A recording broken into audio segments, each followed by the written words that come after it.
Good day, everyone. This is the presentation of Group 8, which is Art Movements and Style Impressionism.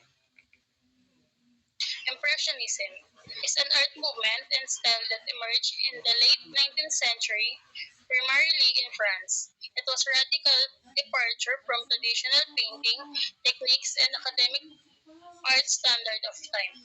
The movement focused on capturing the impression of a moment, especially with regards to light, color, and atmosphere, rather than producing highly detailed, realistic depiction.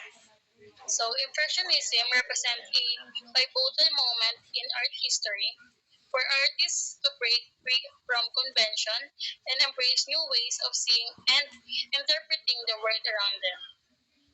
It emphasizes experience and emotion over precise representation, making it relatable and impactful. Some notable artworks. Number 1. Claude Monet Impression Sun Rays, 1872. This painting of Port of Le Havre at Sunrise is the one of Monet's most famous works. It is considered origin of term Impressionism. Ang Impression Sunrise ay isa sa mga pinakatanyag na obra ni Claude Monet, isang kilalang pintor na Pranses at ama ng Impressionism. Nilikha niya ang painting noong 1872. The painting is credited with inspiring the name of Impressionism movement. Impression Sunrise depict the port of Le Havre at sunrise, the two small rowboats in the front ground in the red sun being the focal elements. It is middle ground, more fishing boats are included, while the background of the left side of the painting are copper shaped with tall masts. This painting features a soft misty seascape with variant orange and bluish, capturing the momentary effects of light and atmosphere.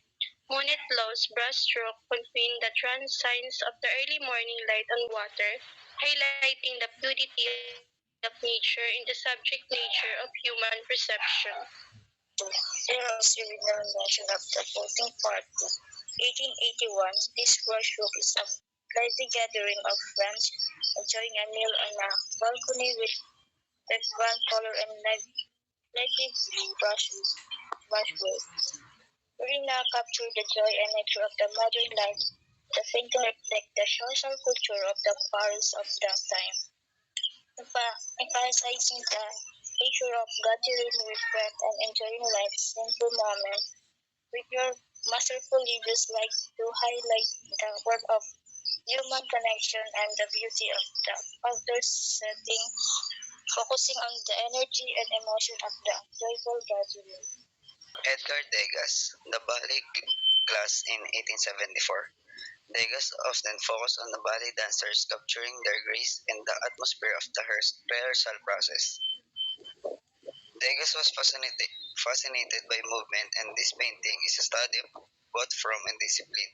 While it celebrates the beauty of ballet, it also offers a glimpse into the hard work and repetition involved in perfecting the art form. An outstanding sample of painting which depicts the world of ballet as a unique and beautiful spirit is a painting, The Ballet Class, created by Edgar Degas in 1874.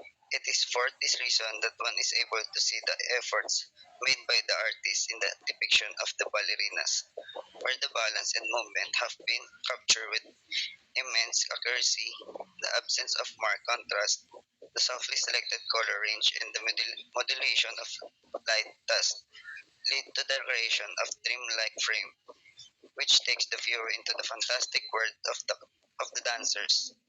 As it often is the case with the works of Degas, the beauty and the discipline of the ballet is strictly depicted in this painting. Impressionism also influenced modern art by moving away from rigid rules of perspective, form, and composition, which later led to more abstract style in the 20th century, including Expressionism and Cubism.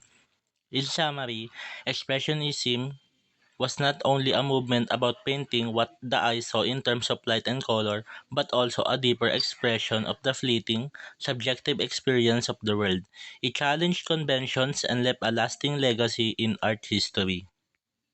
Key characteristics of Impressionism. Number one, focus on light and color. Impressionists were deeply interested in the effects of natural light on a scene. They often painted in plain air outdoors to observe how light changed throughout the day.